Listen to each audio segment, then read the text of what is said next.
Okay, so I'm out here at Ullenbruch's Flowers and Gifts, which is also the home of Tucker's Garden. Tucker is their adorable shop dog, and he runs and plays a lot out in this space, so I thought it made sense.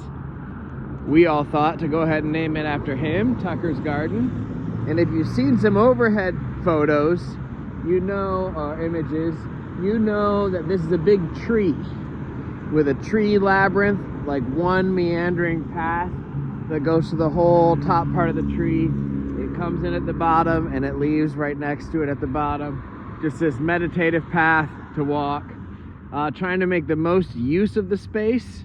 So yeah, we're gonna, we got path and garden bed, but can we also turn this square footage into a place of respite? And then we got what will be more clearly some ivy growing up the tree trunk. We're still working on that design. We need more material, but that's going to come together to look like some flowery ivy growing up next to the tree on the one side. And then on this side, we have these piles, circular round piles. And you can see here, I've dug out some petals already. This whole open space is just going to be daisy print with kind of a meandering path that goes through it. Another daisy up here. I'm gonna pull this down and round that out a little bit. And then we have a big tulip right here with our perennial tulip bed there. And I'd like to do more smaller tulips all the way down here. So tulips up to here, and then daisy print in that open space to the right of the tree. Also, this is shaped like this so we can create like a worm information space. The idea is each space will kind of advertise and educate about the thing. So the daisy area will have information about daisies and tulips, and then the meditative path will eventually have a sort of low trellis and perennial stuff growing through it all, primarily very low maintenance. We just did the smush and cover method with our dead and dying plants this year, and to harvest plants, chop them, smush them. Here in Michigan, we get a nice long winter where you can't really garden outdoors. You can have stuff grow through the winter. Kale, spinach, some other greens, maybe some broccoli and stuff, root crops, but garlic, tulips, but winter wheat. But that's about it. Not a real proper garden, so there's not really any work to do in the winter. So the advantage there, the problem is the solution, is that gives a nice long window for composting stuff in place, whereas in any other garden you just like cut it down and move it to a composting area and then continue to use that space. We don't need to. So we got that long winter and fall. We won't be back here for like 5 months. We planted tulips, we planted garlic, the whole bed underneath the morning glories there.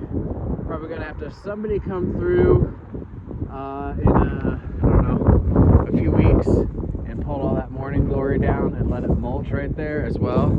I think those all came up from the morning glories of last year. But we got tulips all in that bed as well. With the plan to have tea party every year, an annual tea party in the spring, early spring, to kind of launch the season, where people pay for like the tea party and then they leave with a dozen tulips in a vase, and we collect the vases all year, and we also involve a local nonprofit, and we make it like a fun thing. So we're gonna be planting as many perennial tulip beds as we can throughout the garden, and also tulips harvest just before Mother's Day or so, at Mother's Day, which means that bed that is totally available for growing other things in the interim. So pretty excited about that. Got some wood chips going back here into the paths. You can see all our broccoli just chopped down. Just gonna let the leaves fall where they may. The big project for this year, we went from just a little bit of the front area that started last year, and then all of this came this year. All this addition, thanks to Rocketwood and their support. So this was the big expansion, and now we just got to cover and mulch and maintain these spaces, which we'll do with more compostables next year. And the garden will slowly look more and more like that front area, which is kind of in its year 2, and just the whole thing is a well landscaped and composted and tasty McTasty. But next year's 2025 project for this space is this area. Now I took a big chunk out of it this year, got in here, started breaking stuff down, cutting stuff down. What I envision is a little mini park around each little tree and grove, to turn this one grove into like 8 little groves, with a little bit of landscaping design or whatever, some raised beds, we'll grow some garlic back here, things like that. There's just so much going on back here, so much potential. It's the last space on the property that's sort of wild and unmanaged, and I want to get in here and manage it. Cut that big branch down. I cut up quite a few down this spring already, but there's also a lot of compostables here, right? So a big spring effort where a bunch of us come out and pull out all our branches and chop them down with cutters and saws, and then use that broken down wood material to build little framed out landscape things. And then also back in this area, we're gonna do a little facsimile fort thing, like trapper era fort thing, which will be a continuation, if you saw the last video with Polly's place, of the trapper fort area there, which sends people on a time traveling journey throughout the community. And so next they will come here, having entered the trapper fort and then in theory left the trapper fort into a new time. And so they'll be moving forward in time from the indigenous knowledge and learning at the south side to when the Europeans first started making their way through here, and then at one point this space used to be the stagecoach getting to Lapeer.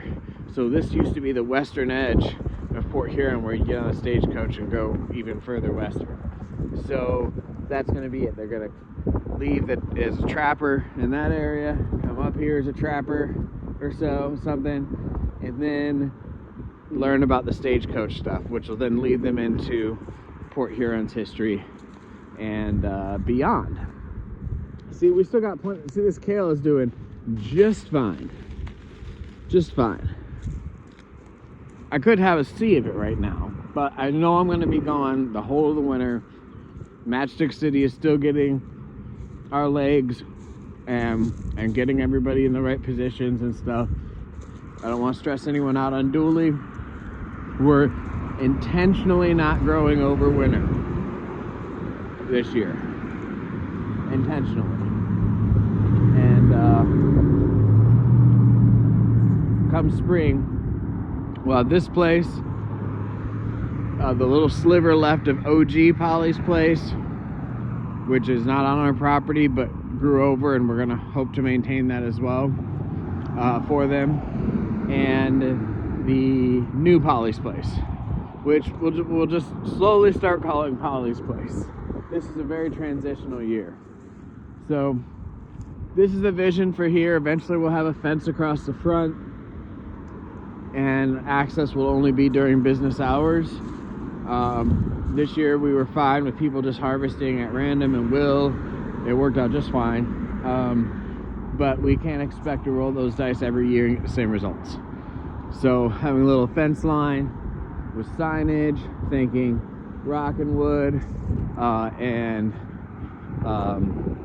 Van and Bosch Farms, Mary's Heirloom Seeds. I know I'm leaving someone out. Who am I leaving out? Who am I leaving out? Somebody. Here's a little Rocket Wood sign that Russ made. M2 Homestead.